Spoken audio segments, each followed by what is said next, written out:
You're looking at the American-made rocket and spacecraft that will return American astronauts to the International Space Station from American soil for the first time since the retirement of the space shuttle, last flown nearly 9 years ago. Today, we're giving it another shot with our partners at SpaceX. Wednesday's first attempt was postponed due to that wild weather. But if all goes well today, we will mark a new first in NASA's storied history and usher in the commercial crew era of American spaceflight. There's astronaut Doug Hurley getting into his spacesuit, and he's being helped by one of the suit technicians there. He has flown into space 2 times before. He was the pilot on STS-127 and 135. And there's a wider shot. You can see astronaut Bob Behnken also in view now. Bob is to the right of your screen, and he also flew on 2 shuttle missions. Bob is a native of St. Anne, Missouri. And Doug is from Appalachian, New York. He was born in Endicott, considers Appalachian his hometown. We can see now NASA Administrator Jim Bridenstine. He's talking to the crew, and it looks like Associate Administrator Jim Morehard is also in the room, standing to the right of your screen. And these are great moments to get a last chance to talk to the senior leadership of NASA as they're about to go off and launch into the cosmos. And I think when you look at how Bob and Doug complement each other, and how these SpaceX suits, they really complement the astronauts too, because they're more form-fitted, they're custom-made, and this is a moment where they're getting ready to do the real deal. And Lauren, I think the integration of the suit and the vehicle and these seats is just really, really impressive how y'all at SpaceX did that. Yeah, the primary purpose of the spacesuit, it's a pressure suit. Now, the Dragon capsule is already pressurized, so even in the vacuum of space, the crew is safe when inside of Dragon, but in the unlikely event of an anomaly that causes the capsule to depressurize, we can actually flow oxygen or nitrox into the suit, and that will keep the astronauts pressurized in flight. So that's its main purpose. So it's that form and function, and some style there as well. And for the kids out there that have 3D printers or have 3D printed, the actual helmets were made by 3D printing. So you could be a spacesuit designer yourself because you already have the skill set, and or fly in space one day if you wanted to.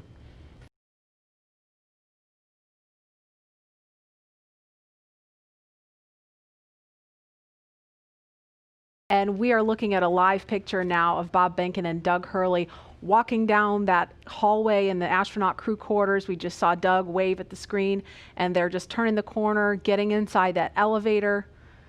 And this, you can't see it from here, but there is a banner hanging there. You can kind of see it in the back. There's a banner hanging on the wall of the elevator with the signatures of all the people who worked on this mission. So it was really important for them to hang that up in there so Bob and Doug could see it. And there the doors are opening. Here they come. Great. And there they are, NASA astronauts. Small crowd, but big cheers. NASA astronauts Bob Behnken and Doug Hurley, Doug on the left, Bob on the right, waving to the crowd there to cheer them on.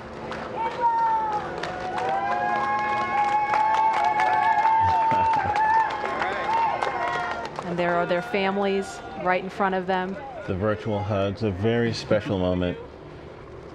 Fist bumps. Are you going to be on good behavior? Are you going to listen to mommy and make her life easy? You can hear them. Ready? Let's light this candle, I agree. Launch America! Bye, guys. So much.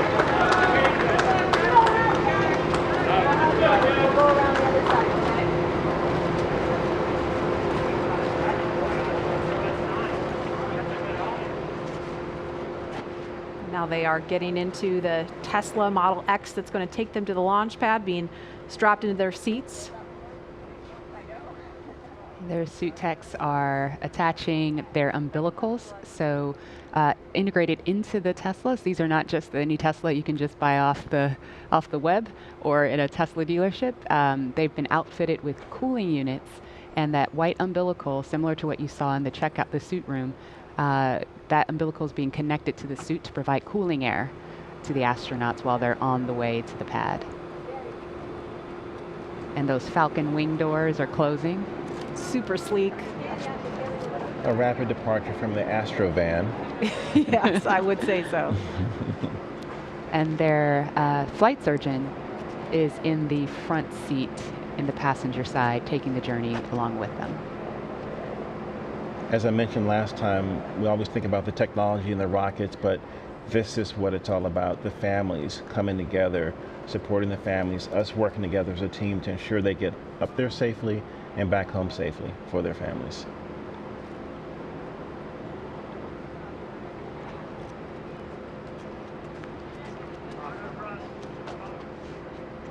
I couldn't hear everything they were saying, but I did catch Bob telling his son to be good for mom and make her life easy. As a parent, I appreciate that. Let's see that prominent NASA meatball.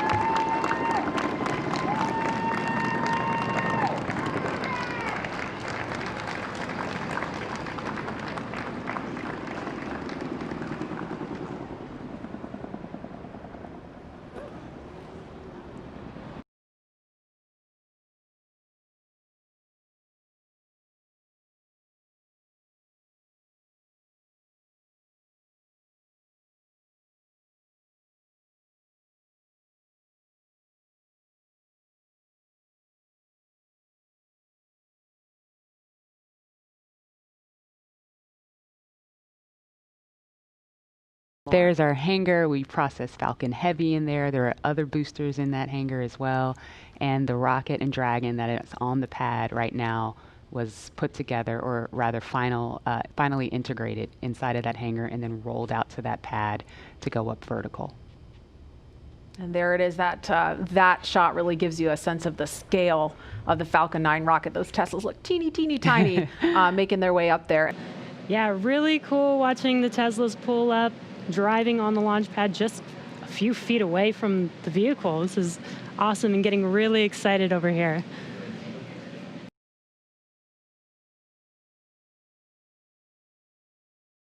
Looks like they've already gotten out of the car and they are walking up to the elevator that will carry them all the way up to the 255-foot level, and then they'll have a couple of steps to get up to the level where the crew access arm is. Core on countdown 1 at 2 hours 57 minutes. The crew has arrived at the pad on schedule.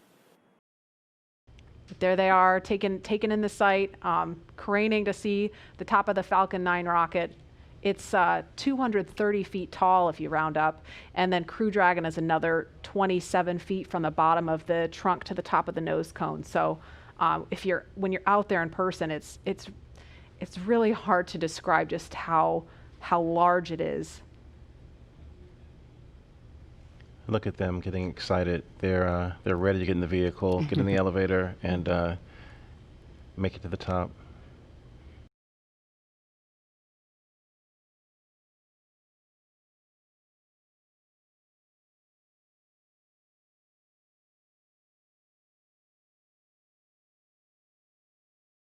And we should hear a call any moment that the crew has arrived at the pad as they make their way up the stairs, and they're headed to the crew access arm now.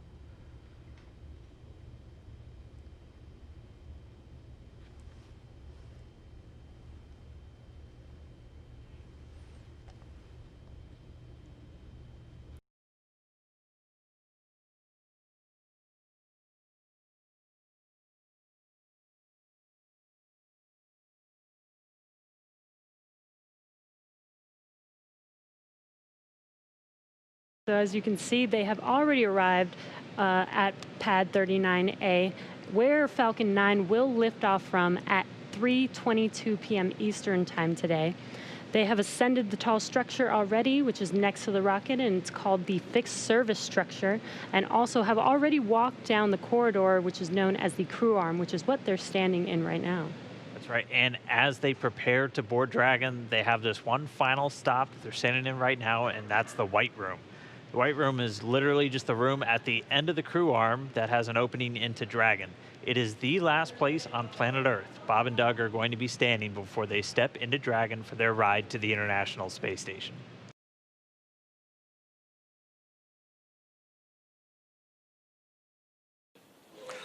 Core on countdown 1 at T-minus 2 hours and 46 minutes. The crew has arrived at the White Room and its ingress is in progress on schedule.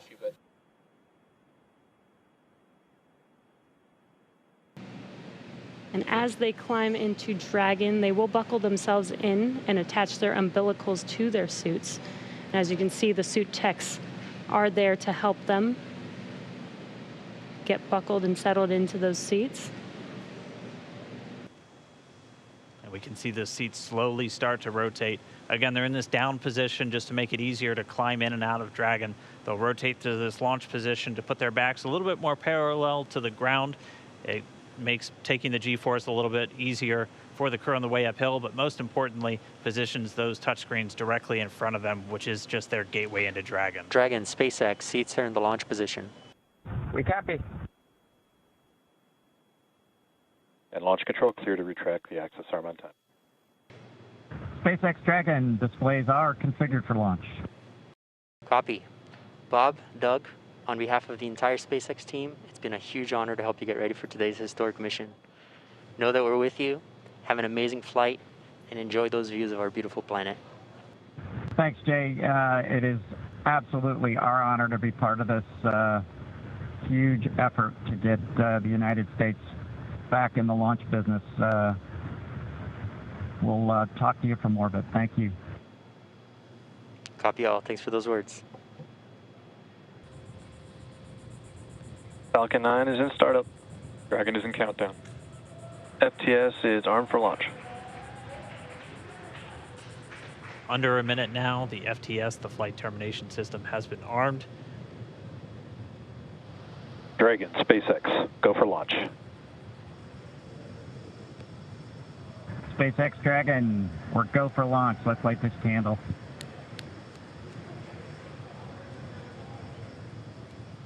T-minus 30 seconds.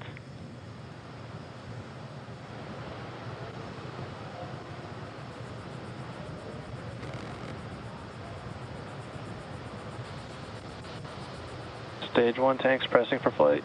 T-minus 15 seconds. 10, 9, 8, 7, 6, 5, 4, 3, 2, 1, 0. Ignition. Liftoff of the Falcon 9 and Crew Dragon. Go NASA, go SpaceX. Godspeed, Bob and Doug. America has launched. One outpost. And so rises a new era of American spaceflight, Stage 1 and with it propulsion the is nominal. ambitions of a new generation continuing the dream. 20 seconds into flight, stage 1 propulsion is nominal.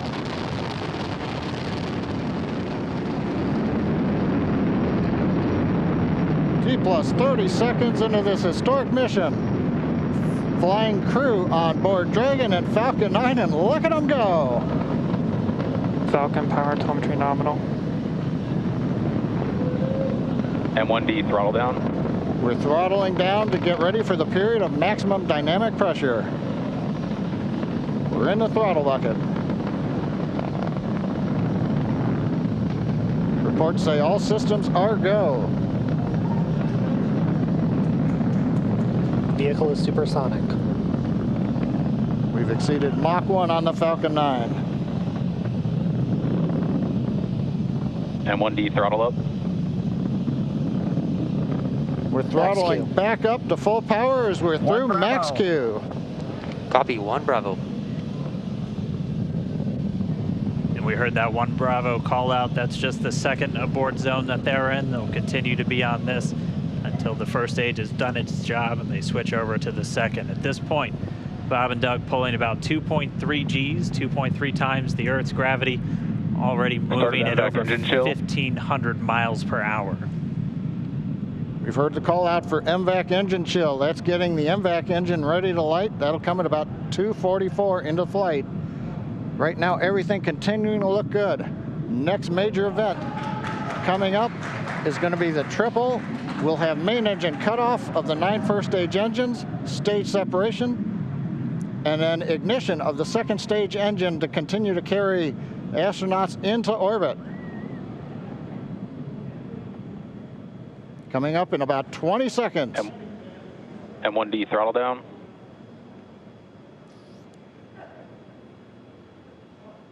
We heard we're throttling down the Merlin engines on the first stage.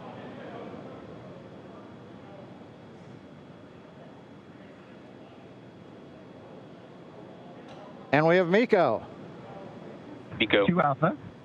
Falcon stage separation confirmed. Copy, 2 Alpha. MVAC ignition.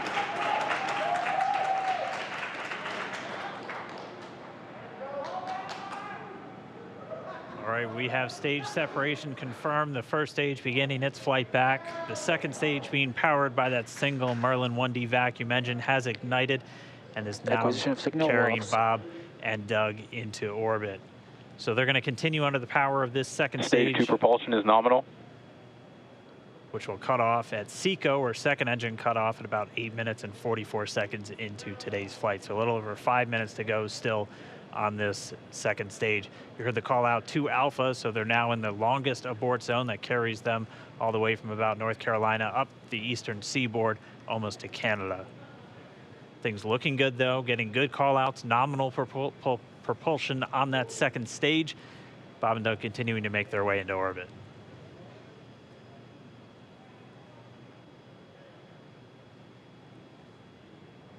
Dragon SpaceX nominal trajectory. Acquisition of signal in Bermuda. SpaceX Dragon nominal trajectory. All right, here in nominal trajectory, so Dragon pointed in the right direction, continuing to make their flight uphill.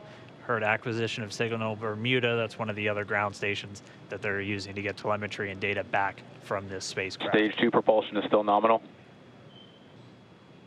And while they continue uphill, looks like we are getting a view of the first stage as well. Yep, on your right screen, you can see that first stage with the grid fins deployed. It's making its way back to attempt to land on our drone ship, Of Course, I Still Love You Today. Stage 1 entry burn startup.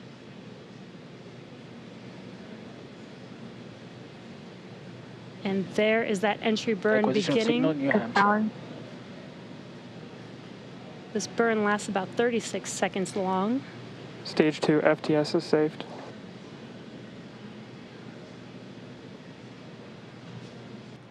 Now we are waiting for our first stage to make its way to our drone ship, Of Course I Still Love You. Dragon SpaceX nominal orbital insertion. Didn't get confirmation, nominal Dragon orbital copy, insertion. nominal orbital insertion. And what you're seeing on your screen is a live view of our drone ship, where our first stage will be coming down.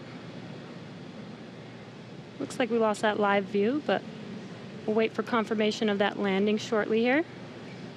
Falcon 9 first stage is successfully landed. And there you can see on your screen, Falcon 9 has landed.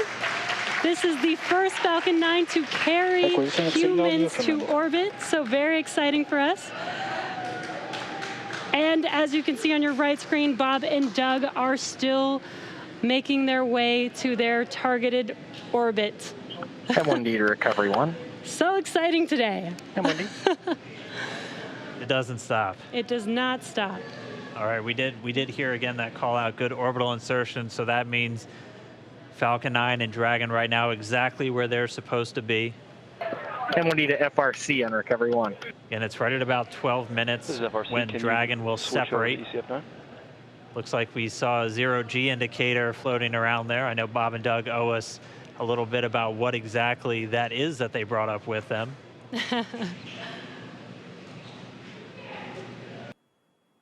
Dragon separation confirmed.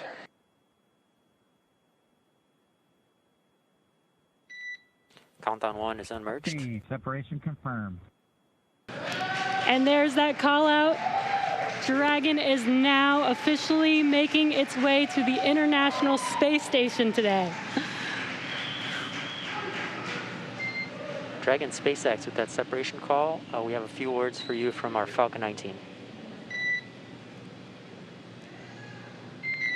standing by. Dragon, Chief Engineer on Dragon to ground. Bob Doug, on behalf of the entire launch team, thanks for flying with Falcon 9 today. We hope you enjoyed the ride and wish you a great mission. Thanks, Bala. Congratulations to you and the F9 team for the first human ride for Falcon 9, and it was incredible. Appreciate all the hard work, and thanks for the great ride to space. Copy all. Power and Mike, proud of you guys and the rest of the team.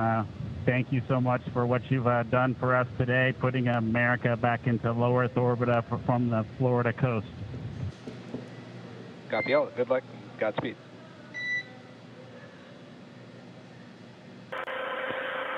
Well, everyone, welcome aboard Dragon. My name is Doug. Next to me is Bob. You probably know him.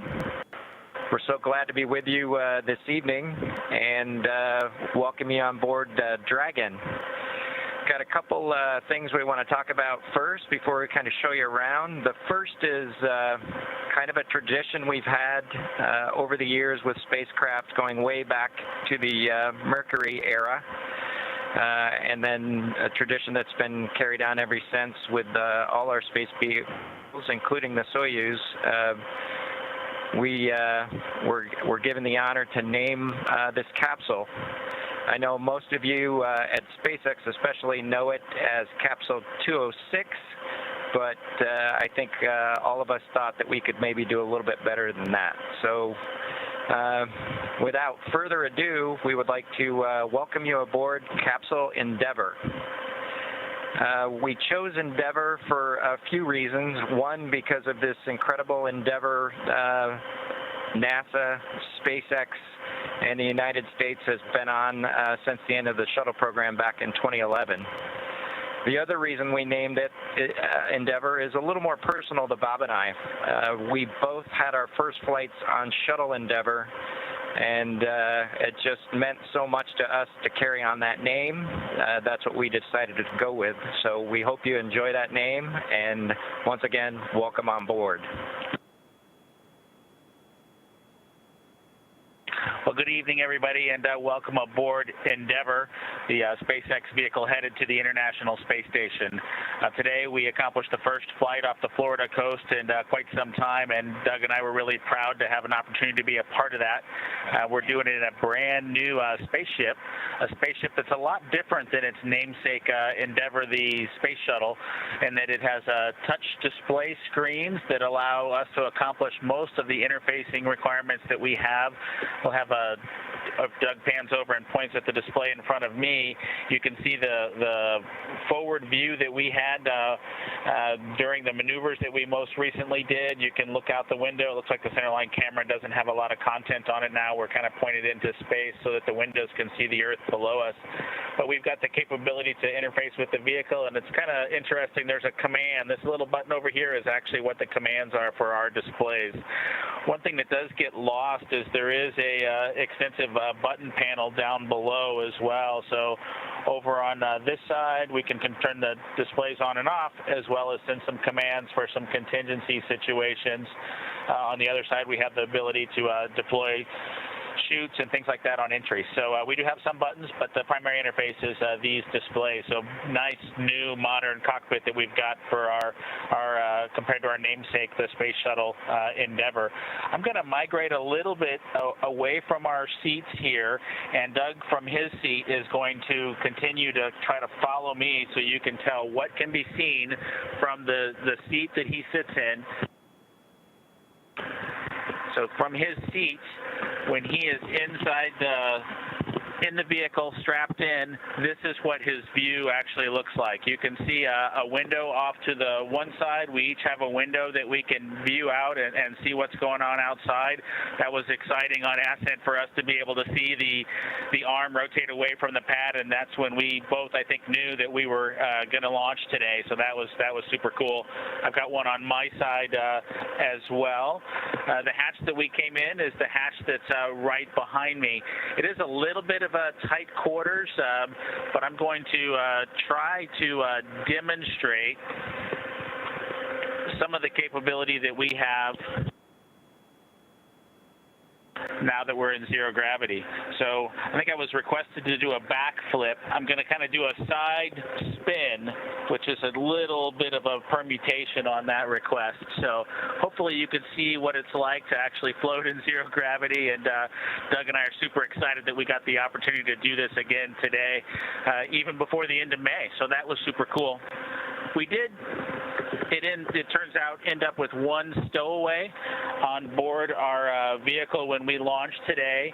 It was not just Doug and I who accomplished the launch here. We do have an Apatosaurus aboard. We both have two boys who are super interested in dinosaurs. And we collected up all the dinosaurs between the two houses, and Trimmer, the Apatosaurus, got the vote from the boys to make the trip into space today with us. And so that was a super cool thing for us to get a chance to do for both of our sons, who I hope are super excited to see their toys floating around with us on board. I'm sure they would rather be here given the opportunity, but hopefully they're proud of this as well.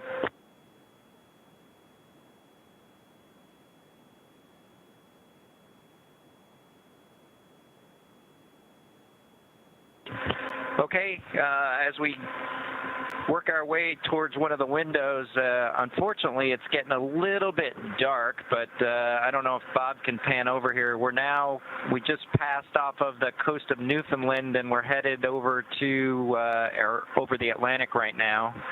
I don't know if you can get a good picture of that.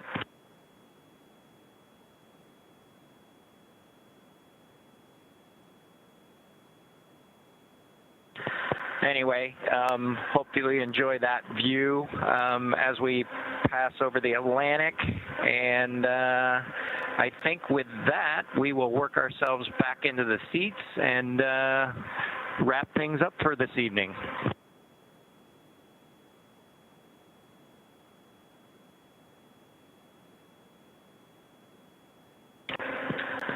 So Doug's there making a nice big smile for the camera. I hope you enjoyed the trip today with us on board the Dragon capsule Endeavour with our friend Trimmer, the Apatosaurus, and Doug and I. We just would like to thank SpaceX, we'd like to thank NASA, and we'd like to thank the American people for the opportunity today. And we're really proud of the entire team that was able to accomplish human spaceflight again from the Florida coast. Just a wonderful experience. Doug and I are just so proud to be a part of it, and just want to thank everybody who gave us this opportunity and worked so hard to make this happen today.